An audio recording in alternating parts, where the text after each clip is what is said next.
www.Oghuskeyradio.com. Broadcasting live. What is this? Whittier, Santa Fe Springs? Whittier. It's right on the border. Yeah. It's on the border or something like that? Yeah.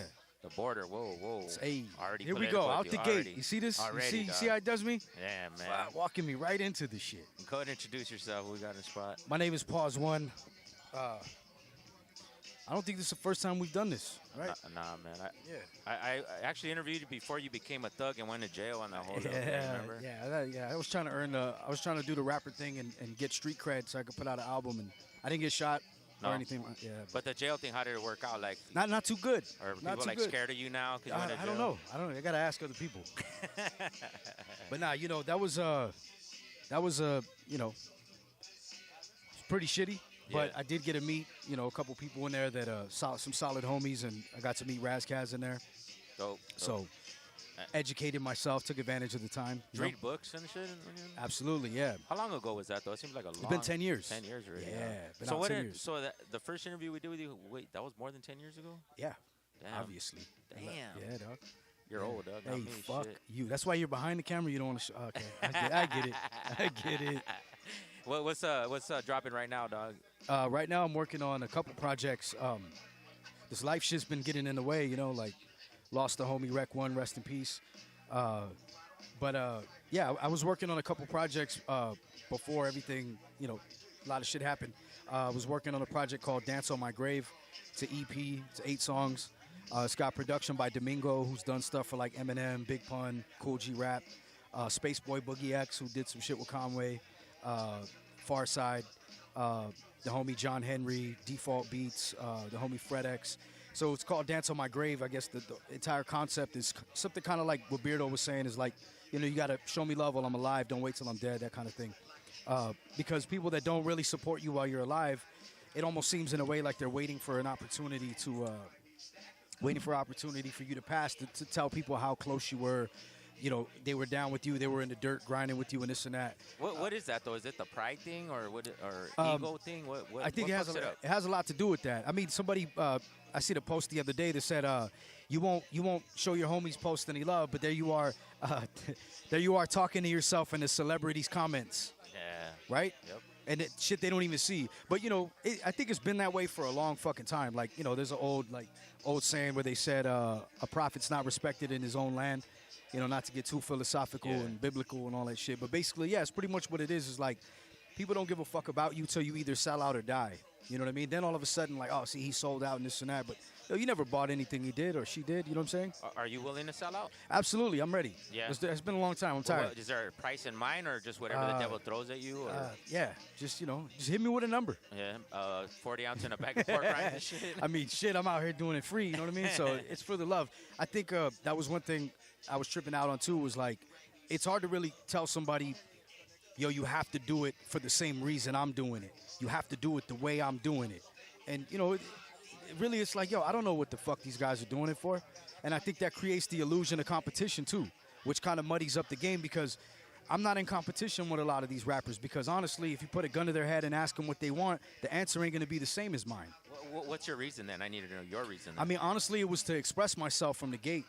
And then once I realized, like, okay, I'm able to do it, people like it, all right, well, shit, this is the one thing that I'm good at. I can't sell drugs anymore. I can't keep doing what I did. My name's burned. I can't do a lot of the stuff I was doing, and I'm pretty nice with this shit. So I turned it into a business and started recording, putting out projects, putting out vinyl. I got a deal, did some albums and got deals with labels out in Europe, did some tours. So I was like, yo, this is it. I'm going to run with this. So I still doing it for the love, still doing it to express myself, but still trying to turn it into a business, keep it profitable. But like we said earlier, selling out, I mean, you could ask anybody. Selling out is, to each his own. Everybody's got their own definition. Yeah. You know what I mean? But how are you doing with, I mean, it's fucking obvious, with like COVID-19. How has that affected business-wise and stuff? You know what? It's funny because it was kind of backwards for me, where like the show slowed down, but I think people started catching on to shit that I released years ago. I started seeing people like emailing me, DMing me, like, yo, when did you put this out? And I'm like, yo, that's 5 years old. So I guess because they had time to sit home and really like catch up, they caught up to albums and songs and videos that I put out previously. So it kind of worked out in the beginning. And then I put out a beer with my album. See, my album came out right when it came out in April. So we were trying to do a tour and all these other things, but we hit the brick wall.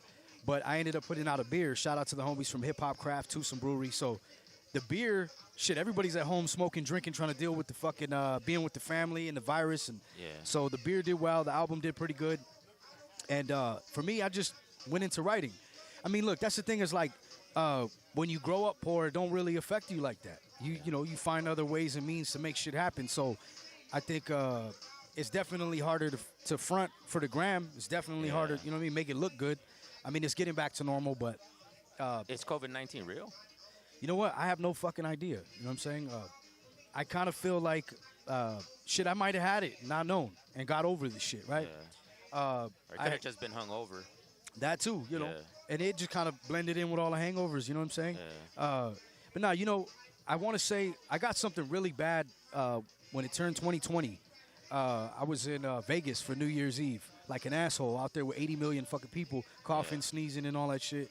And for a couple months, it felt like I was coughing. Like every time I was coughing, it was like glass, like broken glass. I could barely talk. I know it was like severe bronchitis.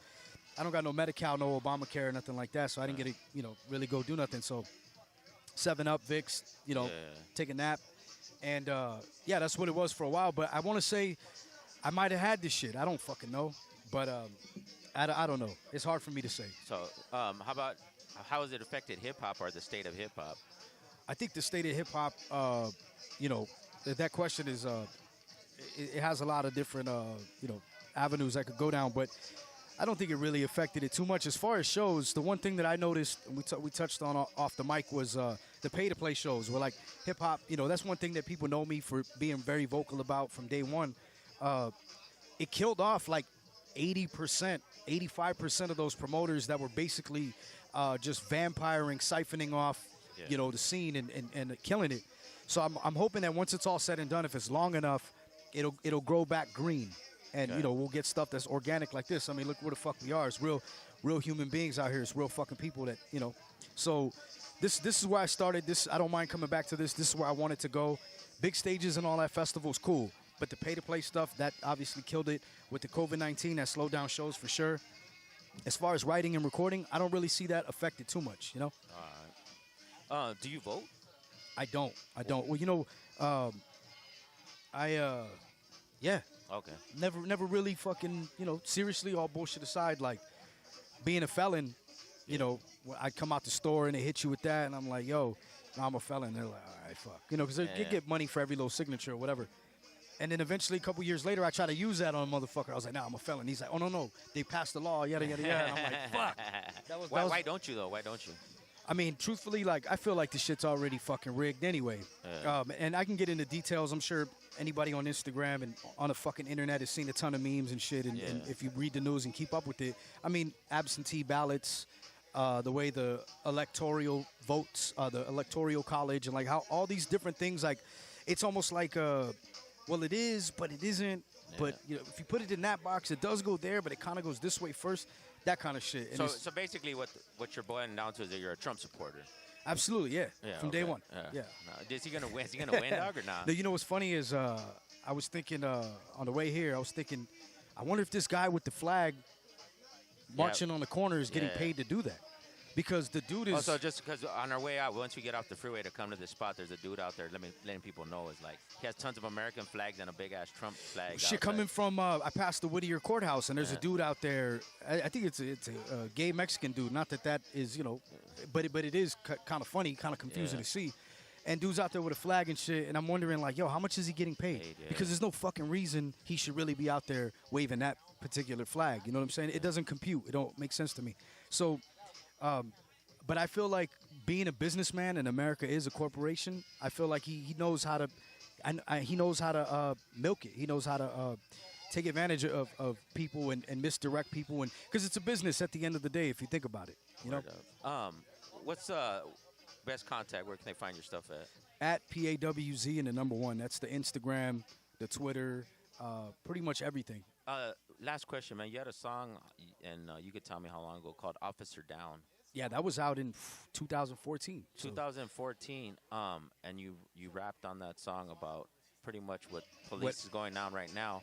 Were you aware of like the banditos and the executioners, all the gangs that they had when you wrote that song? Or? You know what, I was because, and it's funny because, and not to go too far off topic, I'll swing back around, but basically like I don't like to write about shit I don't know about, because then you get jammed up in the streets, in jail, wherever, and then you just kind of look like an asshole, like you're just making words rhyme and shit. So I did a lot of research first, and there's a verse in there about the CDC. Yeah. And because they get paid to throw on the riot gear and shit, like they get paid extra. And so I mentioned that. I mentioned like, the dudes in the fucking towers, they get fucking, it's fish in a barrel type of shit. So I touched on a lot of things that were real and were relevant at the time, and they're obviously still relevant. And I was aware of the gangs within it, because it's the same as the military and the Marine Corps.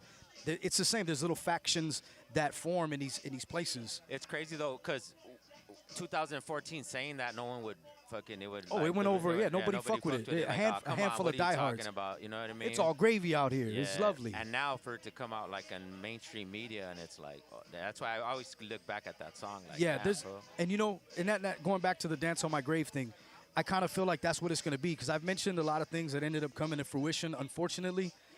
And it's only because I try to stay in tune with what's happening around me in my environment. You can't survive without doing that. You got to be in touch with your environment.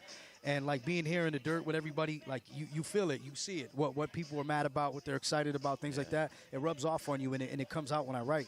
But there's a lot of stuff that I mentioned, a lot of things that I mentioned, and police brutality, certain things within politics, within the whole type infrastructure, whether it's the music business itself, America, anything. I mentioned a lot of stuff, and now that people have had time to kind of digest it, it's starting to make sense.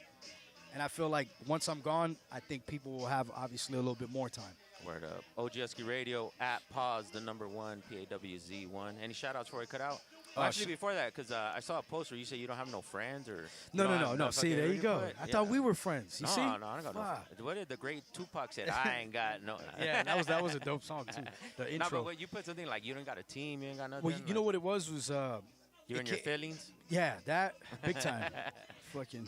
Now explain that, please. No, what it was I was doing a bunch of interviews at the time, and I always get hit with the any shout outs, and I always just hit like I got a brain fart, because I can't really.